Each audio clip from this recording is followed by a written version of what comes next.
Welcome. Last month in Sydney, Australia, they threw an annual event called the Festival of Dangerous Ideas. One of the main speakers was David Simon, the writer and producer who created The Wire and Treme, two television series that vividly portray the vast gap between rich and poor. Nothing drives that great divide home, he said, like our prison system.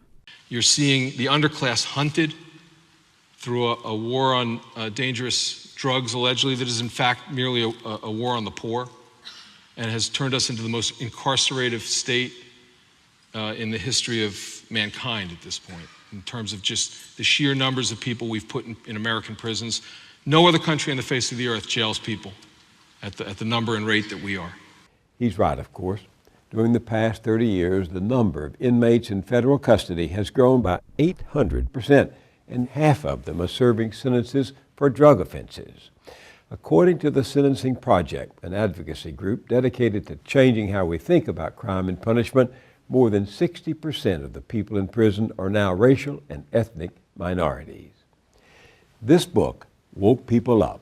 The New Jim Crow, Mass Incarceration in the Age of Colorblindness by Michelle Alexander. She was my guest more than 3 years ago when the book was first published. An outstanding work of scholarship on how our war on drugs, our harsh mandatory minimum sentencing, and racism have converged to create a caste system in this country very much like the one under Jim Crow segregation laws. None of us at the time anticipated the powerful impact her book would have.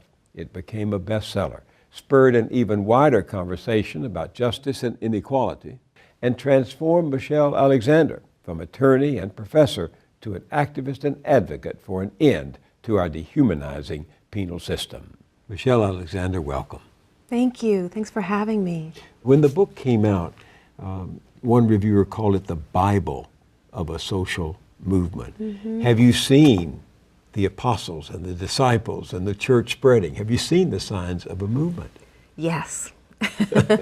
And it has me so encouraged. As I travel from city to city, and I've been speaking in churches and at universities, I've been speaking inside prisons and reentry centers, just an incredible range of venues. I see over and over again people who are dedicating their lives now to ending the system of mass incarceration, to raising consciousness, people of faith who are organizing their church communities, organizing within mosques, holding study circles, holding film festivals, and then organizing and mobilizing their memberships or their congregations. I'm especially encouraged by formerly incarcerated people who are finding their voice and organizing to demand the restoration of their basic civil and human rights. Organizations like All of Us or None, which has successfully, achieved ban the box legislation. Ban the box? Ban the box on employment applications. The box on employment applications that ask that dreaded question, have you ever been convicted of a felony? And of course, it doesn't matter whether you've been convicted of a felony a few weeks ago or 40 years ago. For the rest of your life, you're labeled a felon and then subject to legal discrimination for the rest of your life. And what are those ex-felons, what have they been telling you about what it's like to come out and try to get back into the society to which they have paid for their sins? I think it's just an extraordinary challenge. I think most people have this sense that when you're released from prison, well, yeah, life is hard. But if you really dedicate yourself, pull yourself up by the bootstraps, knock on enough doors, you'll get that job, you'll get your life back together. It may be hard, but if you really try, you can do it. But what I've learned, over the years from working with many formerly incarcerated people and forming close friendships with many people who've been released from prison, is that it's not just hard, it's often impossible. You're released from prison, often with, maybe $20 in your pocket, have nowhere to sleep. You try to return home, maybe to your family who lives in public housing. Your family risks eviction in many places if they just even allow you to come home. Felons can be excluded from public housing. Whole families can risk eviction if they allow people with felonies to come home to them. Trying to get a job can be next to impossible. people say, well, they could get a job at, Burger King or, some minimum wage job. No, actually, many low wage jobs are, for all practical purposes, off limits to people who have felonies. Hundreds of professional licenses are off limits to people who have felonies. In my state, in Ohio, until just recently, you couldn't even get a license to be a barber if you'd been convicted of a felony. Food stamps may be off limits to you if you've been convicted of a drug felony. What are people released from prison expected to do? Apparently what we expect them to do is to pay hundreds or thousands of dollars in fees, fines, court costs, accumulated back child support, which continues to accrue while you're in prison. And in a growing number of states, you're actually expected to pay back the costs of your imprisonment. And paying back all these fees, fines, and court costs may be a condition of your probation or parole. And then if you're one of the lucky few, the very few who even manages to get a job straight out of prison, up to 100% of your wages can be garnished to pay back all those fees, fines, court costs. How do you explain this, given the fact that this is a society that celebrates second chances for politicians in particular, a society that is built around the theme of renewal, born again, and yet doesn't extend that same act of forgiveness to people who have paid for their sins? Well, we say we're a society that supports second chances, but in reality, we're not. And I think the reason to fully understand what's happened in this country with respect to mass incarceration, you have to look back at least 40 years to the law and order movement that was born in the midst of the civil rights movement.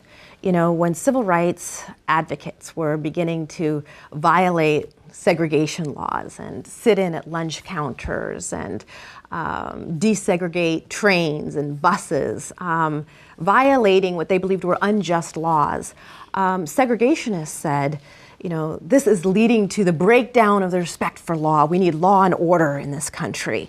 And the call for law and order was in direct response to the civil rights movement and the nonviolent civil disobedience the protesters were engaged in.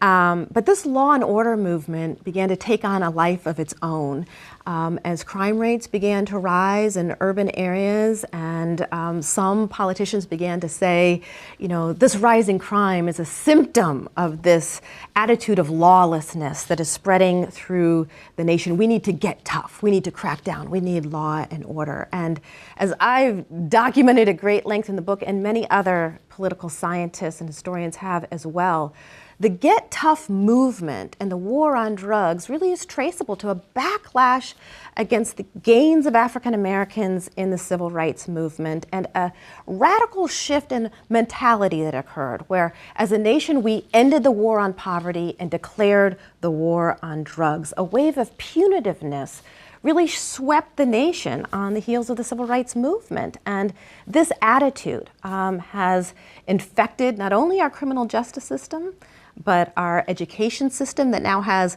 a zero tolerance policy for school discipline infractions, and has led to this prison building boom, unlike anything the world has ever seen. How have mandatory minimum sentences contributed to that? Well, mandatory minimum sentences ensures that you will get the harshest possible sentence under law, the mandatory minimum sentence. And so it shifts power to prosecutors so that prosecutors can then say to you, well, you take this plea or else you're going to get this harsh mandatory minimum sentence. And it gives prosecutors the power to encourage plea deals. In the federal system, I think 97 to 98% of all charged cases result in a plea, not a trial, because people are terrified of facing these harsh mandatory minimum sentences. And it ensures that it's up to the prosecutor, not the judge, what kind of sentence you receive. And mandatory minimum sentences has a lot to do with the exponential increase in our prison population in the United States. And today, even in this era of Obama, in this time of supposed color blindness, we now have created a system of mass incarceration, a penal system unprecedented in world history. We have the highest rate of incarceration in the world, dwarfing the rates of even highly repressive regimes like Russia or China or Iran. And the majority of the increase in incarceration in the United States have been among impoverished people of color who, once they're swept into the system, are then stripped of the very rights supposedly won in the civil rights movement. And yet the topic of mass incarceration has been one, that has been rarely raised. Is there research that confirms that the backlash is against black criminals or against criminals, just crime? Well, there is. There's an enormous amount of research that suggests that the backlash and the punitive impulse was not simply in response to crime, but was much more deeply connected to racial attitudes, racial fears and anxieties. And in fact, the political strategists who conceived of the Get Tough movement and the war on drugs quite deliberately used not so subtle racial appeals and racial code language with the purpose of trying to exploit both conscious and unconscious racial biases and stereotypes for political gain. The Southern strategy. By which Richard Nixon was elected president. Yes. The basis of the Southern strategy was using these kind of racially coded get tough appeals on issues of crime and welfare to appeal to poor and working class whites, particularly in the South, who are anxious about, threatened by, resentful of many of the gains of African Americans in the civil rights movement. And to be fair, I think we have got to acknowledge that poor and working class whites really had their world rocked by the civil rights movement. Wealthy whites could send their kids to private schools, give their kids all of the advantages that wealth has to offer. But poor and working class whites in the South, many of whom were themselves struggling for survival, who were desperately poor, often illiterate, they were the ones who might have to ship their kids across town to go to a school they believed were inferior. It was they who were suddenly forced to compete on equal terms for limited jobs with this whole group of people they've been taught their whole lives to believe were inferior to them. And this state of affairs did create an enormous amount of fear, resentment, and anxiety, and an enormous political opportunity. What about now? How do you see that playing out? Well, I see it most obviously in the immigration debate. Today, we see that this fear of immigrants coming across the border to take jobs and to take educational resources and who are going to drain the tax base of your county, these fears that they are coming to take from you is leading and has led to another sort of get tough movement. Get tough on them, those immigrants who have violated the law by crossing over. And this wave of punitiveness now directed towards immigrants is leading to the same kind of indifference towards their basic humanity that we have seen in the war on drugs and the Get Tough movement that led to the rise of mass incarceration. I mean, race has been used as a wedge again and again throughout American history to divide the lower classes, if you will, and to create an environment in which poor and working class people are pit against one another. But that does not mean that, all or even most poor and working class white folks are harboring any conscious racial resentments. I know that there are those folks out there for sure, but I think much of it lies in the unconscious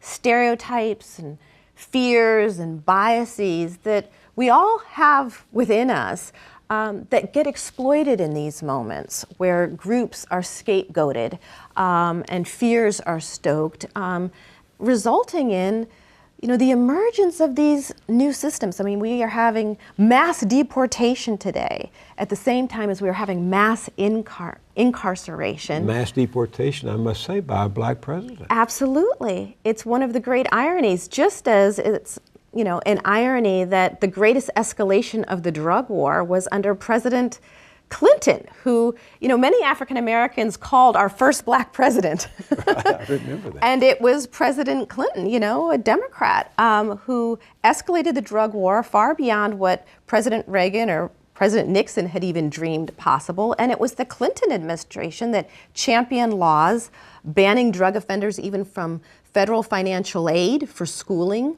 upon their release, banning drug offenders and people with criminal convictions from, public housing.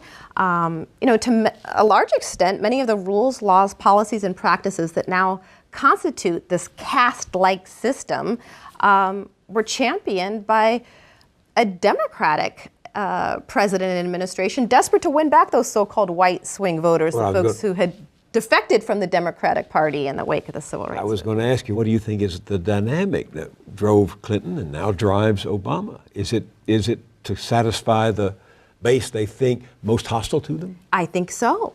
And, what I find most unfortunate, though, of the politics that have developed over the years, the politics of trying to appease poor and working class whites, not by building explicitly multiracial, multi-ethnic, coalitions and alliances that encourage solidarity across racial and class lines, but instead by kind of tossing these symbolic bones, saying, well, we're escalating the drug war, we're getting tough on them, don't you feel better now? We're willing to get tough by deporting even more immigrants than ever have been deported before. Don't you feel better now? We fall into the trap of really playing to people's, baser fears and instincts rather than risking perhaps some short-term losses, but building the kind of unity and the kind of solidarity across race and class lines, which I believe would help to ensure a much more stable foundation for the kind of multiracial, multi-ethnic, inclusive democracy that I would hope for.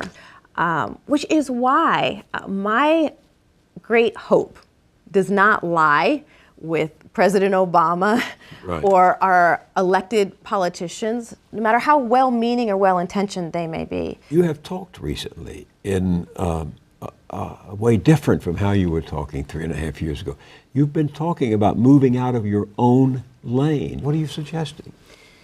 Yeah, well, right around the anniversary of the March on Washington, I found myself doing a fair amount of internal reflection about my own role at this time in building the kind of movement that I would hope for social justice. And what I've had to admit to myself is that for the last few years, I have spent all of my working hours talking about mass incarceration and trying to raise consciousness about what has happened in this country, how we've managed to birth a caste-like system again, that there are more African Americans under correctional control today in prison or jail, on probation or parole, than were enslaved in 1850, that we've created this vast new system again, and to try to raise consciousness so that people would wake up to this reality. And I realized that as well-intentioned as all that work was, it was leading me to a place of relatively narrow thinking, that I wasn't connecting the dots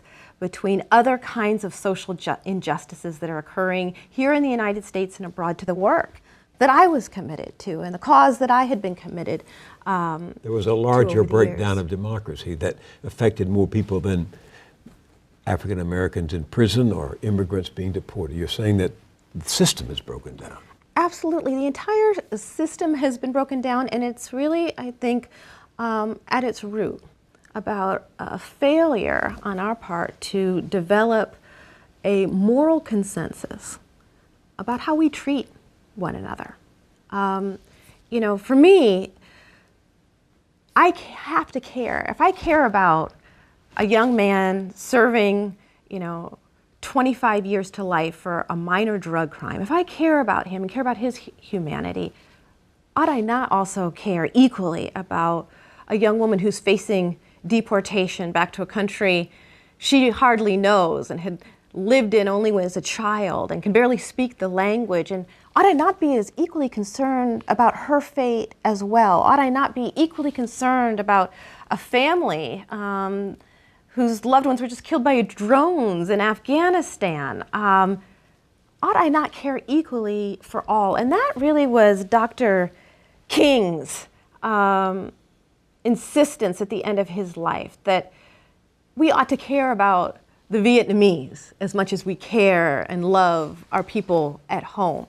So I think we ought to commit ourselves to building a human rights movement in this country, a human rights movement for education, not incarceration, for jobs, not jails, a movement that will end all these forms of legal discrimination against people released from prison, discrimination that denies them basic human rights to work, to shelter, to education, to food. You don't think practical politics leads you where you want to go? No.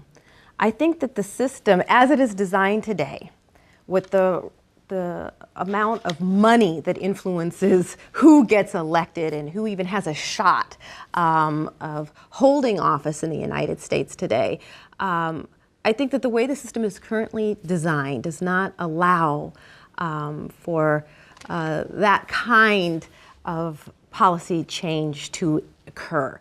We're going to have to build a movement that changes the nature of politics itself, that takes money and the profound influence of money out of politics, and is one that is not a win-lose, winner-take-all kind of system. Today we have Democrats and Republicans battling it out with people joining camps and thinking that somehow through this war of demonizing the opposition, we're going to come up with solutions that genuinely benefit all. I think that's deeply misguided. We're going to have to become more creative about how we do democracy in the United States, but it begins, I believe, with people in their communities organizing around the issues that matter most to them. Aren't you talking in some instances about ghettoized communities where unemployment is high, families are in distress, schools are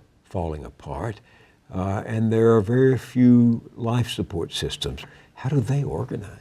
It's incredibly difficult. Incredibly difficult, but it's not impossible.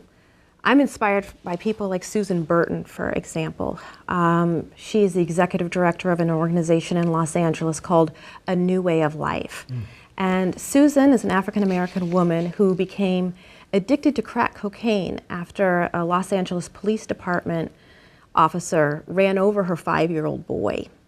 And if Susan, had been middle class, upper middle class, she might have had a good health care plan and might have been able to get good legal drugs to help her cope with her depression and her grief, but things were different for Susan. She became addicted to crack cocaine and spent 15 years cycling in and out of prison and jail, every time tossed out onto the street, unable to get work or even access to drug treatment, cycling in and out for 15 years. Finally, she gets access to a private drug treatment program, becomes clean, is given a job, and decides to dedicate her life to ensuring that no other woman would ever have to go through what she has gone through. And now Susan runs 5 safe homes for formerly incarcerated women in Los Angeles, providing them desperately needed shelter, support, finding work, reunifying with their families. But beyond that, she is part of All of Us or None and is organizing formerly incarcerated people in California and nationwide to demand the restoration of their basic civil and human rights. And what's happening is phenomenal. So they could become full citizens again. And with the leadership of organizations like All of Us or None, they've succeeded in banning the box unemployment applications in the entire state of California. There are enormous victories that are being achieved precisely because the people who we have written off and viewed as disposable are reclaiming their voice, standing up, speaking out, organizing, even as they struggle to survive. And so, my own view is that in building this movement, we've got to be able to do a number of things simultaneously. We've got to be able and committed to building an underground railroad for people who are released from prison, people who need desperate help finding shelter and food as they try to make a break for real freedom. But we've also got to be willing to work for abolition at the same time. Abolition of the system of mass incarceration as a whole. And I see people like Susan Burton and so many others miraculously managing to do these things at the same time. And so I hope that people will donate generously to these organizations, which often don't receive the level of funding from foundations they deserve, and also find ways to donate their time and their energy to this work and be part of this movement in a direct way. Aren't there some signs of progress on the issues that concern you?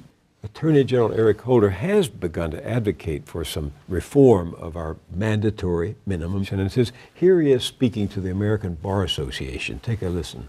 I have today mandated a modification of the Justice Department's charging policy so that certain low-level, nonviolent drug offenders who have no ties to large-scale organizations, gangs, or cartels will no longer be charged with offenses that impose draconian mandatory minimum sentences.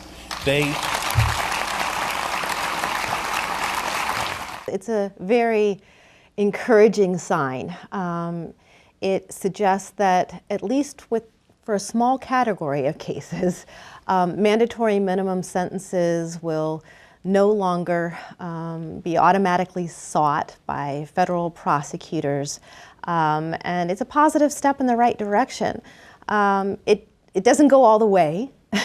Mandatory sentences are still on the books and will still apply to thousands of people who, may be dubbed as having some kind of gang-related connections. And of course, those kind of connections do not have to be proven beyond a reasonable doubt. And, in a number of states across the United States in recent years, mandatory minimum sentences for drug crimes, nonviolent drug crimes, have been reduced, and we've seen for the first time in 40 years state prison populations beginning to decline.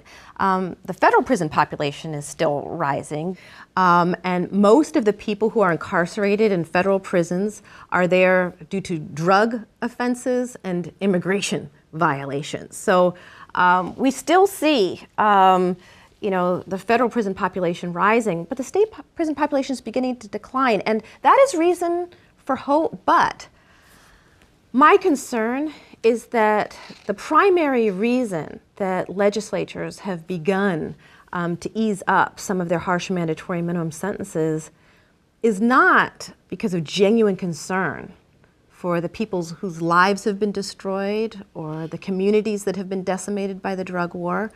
But instead, these changes have been motivated largely because of the fiscal crisis. They can't afford these prisons anymore. Yes, these states find that there's no way to maintain this massive prison systems without raising taxes on the predominantly white middle class, so they've been willing to downsize a bit. Well, take California. Former Governor Schwarzenegger said they had been investing too much in prisons and not enough in schools.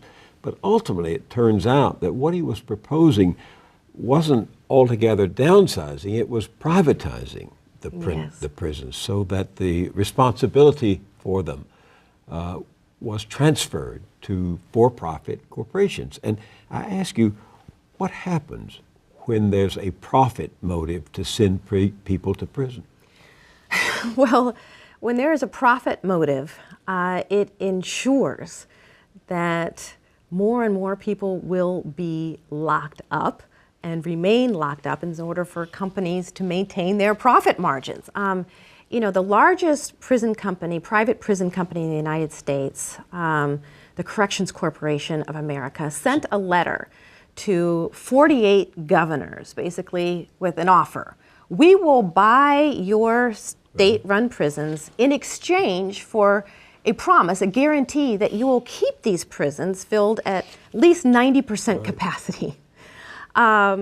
These kinds of agreements and incentives are not in the public interest.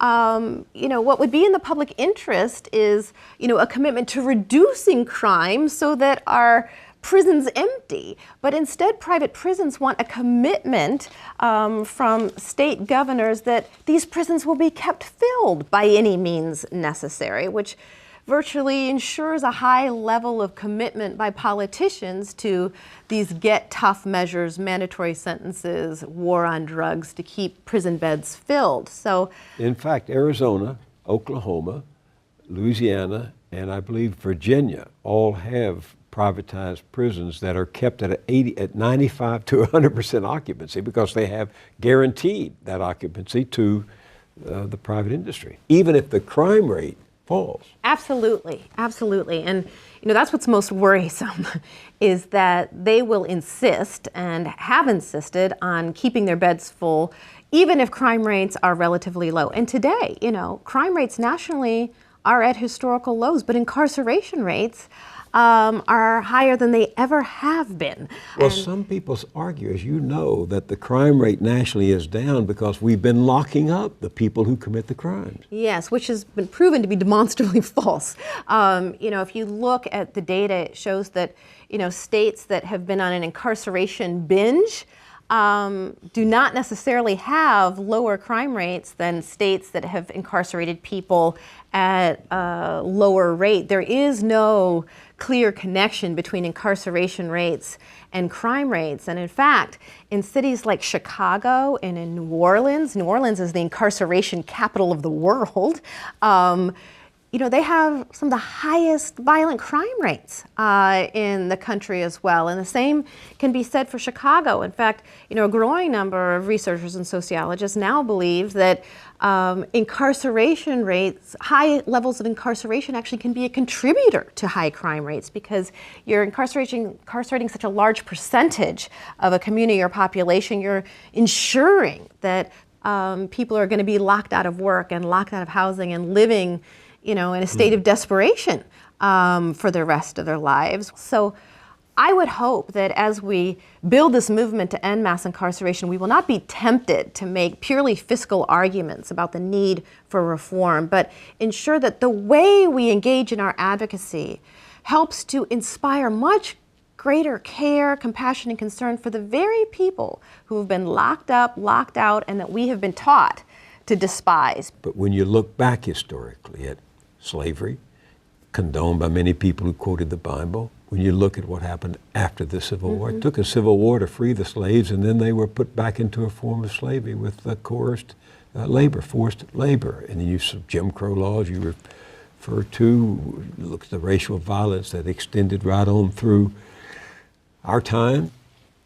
Where do you get any hope that this ideal of compassion, that we can create a society such as you describe, given our conflicted, often savage past? I get my hope from this revolutionary idea that doesn't seem to die in the United States. This idea that all people are created equal with certain inalienable rights, including life, liberty, and the pursuit of happiness. That was a revolutionary idea in the Declaration of Independence, and it was wholly incomplete. It was all men are created equal, and implicitly slaves were left out, poor people were left out. Women were left out. Women were left out, right. But it was a revolutionary idea then, and it remains a revolutionary idea today. This idea that keeps changing and growing and expanding as our consciousness changes and grows and expands, that all human beings are created equal and have certain inalienable rights. It won't die. It didn't die with slavery. A war was necessary to end slavery, but this idea has continued to survive and it's continued to grow. And we see now that in the United States, we do believe that women are equal. We have an idea that people of all races are created equal. We are now beginning to see that regardless of your sexual orientation, you are equal. This idea itself has not died. And so I think the worst thing we can do is to fall into a sort of cynicism where we imagine nothing can ever be done. these new systems of control just keep being born. This is just part of human nature. Well, it may be part of human nature to fear one another, but there is also a part of human nature, I believe, that wants to see the equality, even divinity in each other, and to honor it. And that spirit remains alive in the United States today. And if we give up on it, then I think we're giving up on the dream of truly thriving, equitable, multiracial, multi-ethnic democracy. Michelle Alexander, thank you very much for being with me. Thanks for having me.